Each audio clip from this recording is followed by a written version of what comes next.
Hi, I'm Antonio Barbara, General Manager of IMT, Intermodal Marine Terminal, part of Messina Group.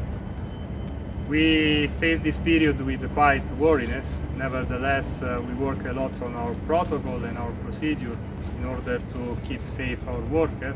And with the great support of our people and of the authority, we were able to keep our business continuity.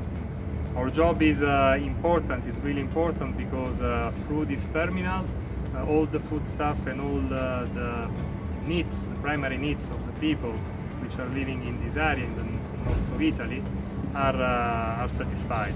So we are proud to be part of an essential part of the primary needs of the people, and we are proud that we helped and supported to satisfy this.